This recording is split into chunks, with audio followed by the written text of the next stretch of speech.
Welcome to the Tech and Space Leaders Show, where we learn lessons from leaders of the next frontier. I am your host, Lisa Dreher, and I'm really excited to introduce our guest for today, David Chalkho. He is the founder and owner of SkyScale. Welcome to the show, David. Thank you very much, Lisa. Thank you for having me. It's a pleasure to be here. Absolutely. And maybe you can start by giving us a little background on yourself and SkyScale. Okay, so I'm an industrial designer. I've been running my industrial design studio for the last 25 years. I still do. And about 12 years ago, I was working in a project related with a medical device for a company, a huge company here called INVAP. And by the time I was working on this, this company have these different departments. They have the nuclear department and a very big aerospace department. So I got a call for the aerospace department, and they say, David, we have a problem. There is an expo in 3 weeks, a very big, important aerospace expo, and we must have a model of the satellite where we are building. And we know you are super creative and you manage to 3D print parts, and we need your help. So this is how it started, my journey making 3D models for the aerospace industry. We started working with INVAP. We managed to get to that expo with the model done. We worked night and day. And the result was quite good. I mean, apparently they like it very much because they kept ordering other models and they wanted to have the whole gallery of the historical satellites that they built. So, and from the mid 90s till present, so we started working on it and we made about 10 different missions for INVAP, and then CONAE, which is the Argentinian Aerospace Agency, contacted us, and we started also working with them, and they were working on a mission together with NASA. So we got in touch with NASA, and we were asked to build a big model for the JPL at the NASA facilities. And this is how it started. Wow. Yeah, it's a long journey, but very, very fruitful one. And since then, we hadn't stopped expanding our facilities and hiring more people, adding more people to our organization. And as you might know better than me, the aerospace industry has grown exponential the last years. So um, the, the future looks very good for us. Excellent, Um, excellent. So maybe you can talk a little bit about the main problem that SkyScale is solving. Why do we need models? okay, so there is a characteristic on the aerospace industry that it involves the mission as the project that it involves is related with a huge investment in human resources and money. And in the other hands, once you launch this satellite or rover or whatever it is, there is nothing left on Earth to show. So, different companies find themselves in a position in which they need to show what are they doing in different expos or showing their projects to investors or providers. And this is when a physical model, even if they have 3D renders or animation, there is no replacement for having those physical 3D models to better share with the world what are they doing. So with that said, there are different use cases and different scenarios. Last like I said before, like expos or making model for investors or for government organizations. Um, on, for example, now there are a lot of companies that are opening their own store online because there are a lot of people that are becoming fan of those companies. There are people that are fan. I'm the fan of SpaceX, for example, or other Hmm. different companies, and those people want to support the company, want to feel part of their journey and the mission they are working on. So having this online store and being able to purchase, for example, a scale model for their home is a way for those people to support the company. And for the company, it's a key for having more visibility uh, and even kind of profit to finance other actions related with marketing or making related with having more visibility. Sure, sure. So there are a lot of different use cases that we are working on. There are other use cases we are working that are related where with the engineering process itself. There are models that we have done for engineers department, for example, that need to validate or check the way things are assembly at the cleaning room, for example.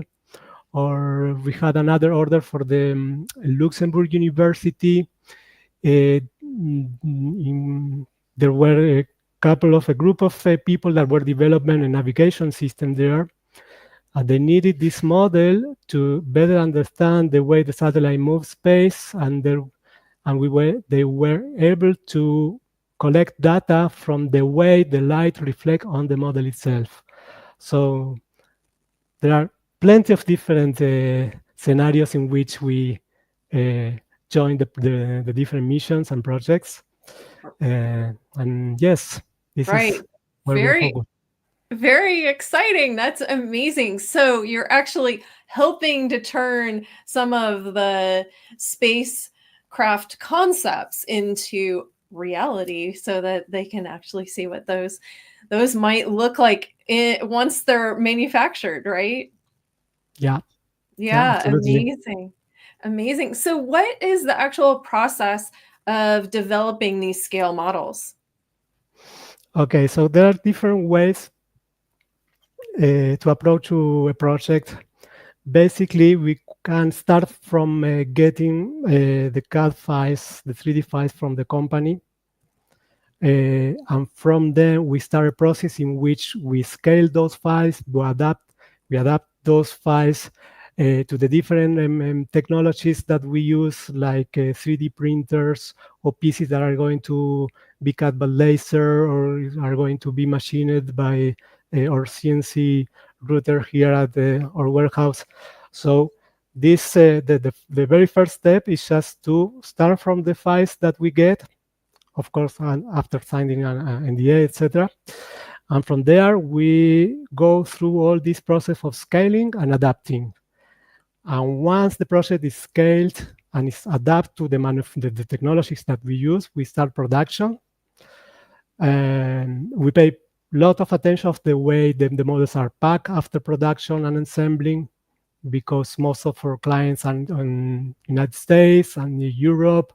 So we have a commercial office in Madrid, but again, it's very important for us to invest time on the containers that are going to hold those models to the client.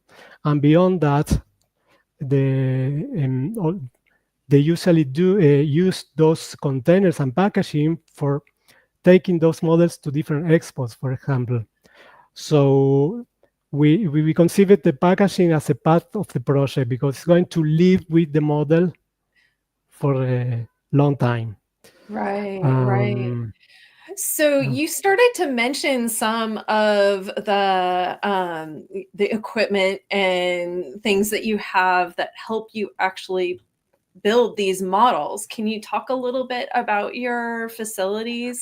Yeah, well, our main facilities are our hands and our brain. I mean, it starts from thinking about the project and trying to better understand the way it's going to be manufactured. But beside that, once the files are ready, we have different machines on our facility, like different kind of 3D printers. There are things, some parts that are printed in ABS or even fiber carbon on or filament printers. There are other parts that need to be much more accurate, and then we go for resin printers in which the tolerances are very, very small. There are, as I said, parts that are made on our CNC machines, that are routed on our CNC machines. There are other parts that we cut by laser, like different kind of plates, acrylic plates or wooden plates that we cut by laser. And then we have our cleaning room for painting parts. There's another specific room for assembling models and packaging models. So yeah, although we are placed at the very center of Buenos Aires, the city itself, it looks like a really factory here. And this is what allows us to get to the point we want, to get the finishings we want, the quality we pursue. It's all done here in-house. Yeah, wow, amazing. Can you maybe share a few examples of some of the types of spacecraft that you've Yeah, actually built models for? sure, sure. Let me share my screen just a second. Screen.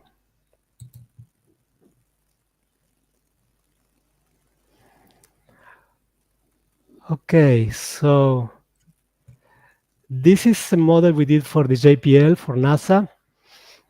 It's just to give you an idea. It's about 2 meters tall, this Wow. model, and when it comes to this size, you need to really dive in details and be able to manifest details that are very small on the real thing.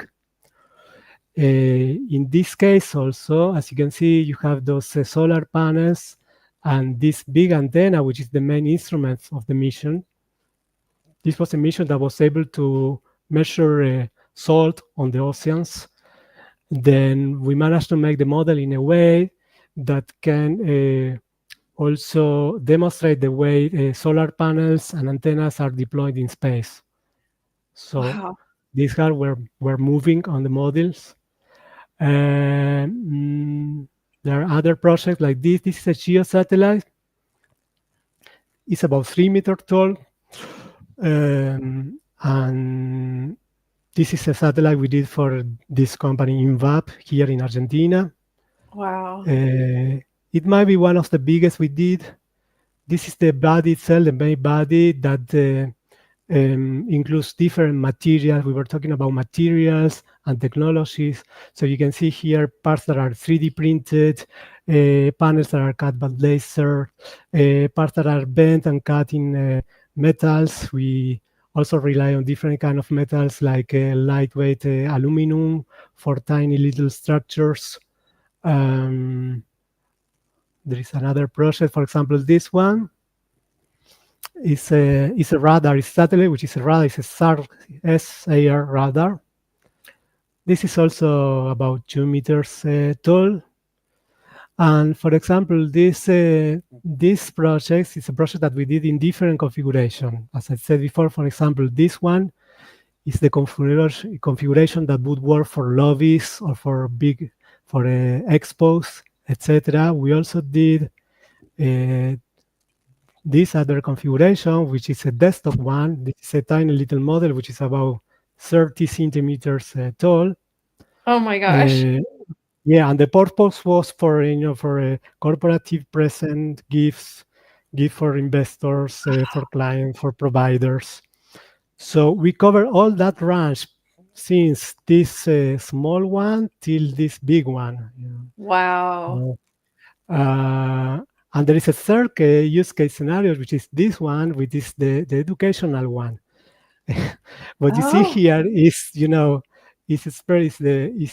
it's the same model that we have done for being split in schools and for educational purposes. And in this case, the kids were able to just cut out different parts of the paper and then bend and glue the paper and build the satellite themselves. Oh my gosh, that And is really cool. yeah, this one is one of the launchers we did. This model that is about 1 meter tall. You can see the engines, different details on the main body itself, like the Yes. piping, which is along the rocket. By the way, this day we're working hand by hand with the Rocket Lab, this big company placed Yeah. in both New Zealand and States. And I cannot get in details too much, but it's related to the launchers and the things that they are doing. Um, there are other kind of projects, like, for example, this one's is a radar. We have done also radars, which is, of course, related with the aerospace industry. Sure. This one that you can see here have the ability to spin. You know, there is a switch that you switch on, and then very, very smoothly the radars spin. Wow. Um, yeah, I mean, it's fun. Absolutely. That Yeah, is really amazing. Oh my gosh. Thank you for sharing yeah, those examples with us. yeah. Let me just share one little more. Oh, This one, this last one is a model we did to the Luxembourg University, oh, and has the core feature here, the difference is that this one was used for validating this navigation system that I tell you. That's why you can see here that the model is attached to a robotic arm. So once we placed the model on the robotic arm was moving according to the software they developed, and that way they could just double check the movements and the way the light reflects on the model. oh my Um, gosh. That is okay, amazing. thank you very much. Just give me a second, I will stop sharing. Mhm. That's great. Wow. Yeah, Those are amazing. Thank you so much for sharing all those examples with us. Maybe we can talk a little bit about the role that partnerships have played in the development of SkyScale. yeah. Well, they have played a very, very important role, because I mean, each project for us is it represents a different challenge. There's no project that is the same to the other. So throughout all those years, we have learned a lot about different projects or what is it that the company want to show. There are companies that want, for instance, to make a satellite model in which you could be able to show the inside, the fuel tank, the components that are inside the model. There are other companies that the keyword was quantity. For instance, when it comes to those desktop models, so there are companies that wanted to make 300, 500 of those small models, and we had to learn how to do it, because uh, the journey means learning and improvement yourself and making yourself better. So there were so many different scenarios that through those scenarios we learn to be more efficient, more accurate, more competitive, also in terms of pricing.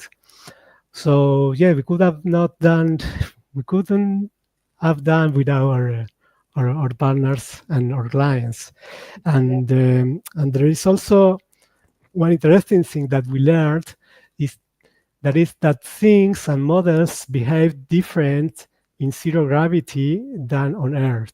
There are a lot of tiny little structures and mechanisms that are meant to work in zero gravity, and that's why they are very, very small, delicate, and they have to be this way because they need to low down weight. But when it comes to the models, we work really hard to keep these scales, the way things are done on real life, but at the same time make parts that are able to support their own weight Mhm. and be able to be exposed on Earth. So this is one of the most important things that we learned: how to make things looks the same but work at the same time, working in a different environment environment. Right. Oh my goodness. So I want to end with one last question, and I'm really excited to get your perspective on this because I think you are in a position where you get to see some of these spacecraft while they're still in the concept phase. They're not real yet. So what I want to ask is if you were to make one prediction about the future of spacecraft development, what would it be? Well, in one hand, I believe it is going to be more and more related with exploring deep space. And when I think about the future, I think about human race like being a kind of interplanetary entity. And there are, the people talks about it a lot, but at the same time, I believe my hope or my view is that we are living on Earth and we are going to keep living on Earth for a long, long, long time. So I believe that somehow all those missions, like missions to Mars and the approach of studying Mars, should be related to find out what happened there and how can we improve our life here on Earth. And I believe this is something that is going to grow in. Also, it's still there. It's there, because there are more and more of missions that are learning about Earth and preventing fires and stuff like that. But I believe that uh, all those missions that are looking beyond the moon should take in account their discoveries to better understand how to improve our lives here. Right, So this is right. my vision. I love that. That's a great prediction. So if someone wanted to learn more about SkyScale, what should they do? Well, they can get in contact with us through our webpage, which is www.skyscale.ar. And we are also very active on LinkedIn. If you go for SkyScale, look for SkyScale on LinkedIn, then the people can get in touch with us through those two platforms, and we'll be more than happy to assist, to guide, and to look forward for future projects. Excellent, Yeah, excellent. Thank you so much for making time to be here with us today. We really appreciate it. It was fascinating learning all about the work that you're doing. thank you, Lisa. Thank you again for having me. It was a pleasure, really.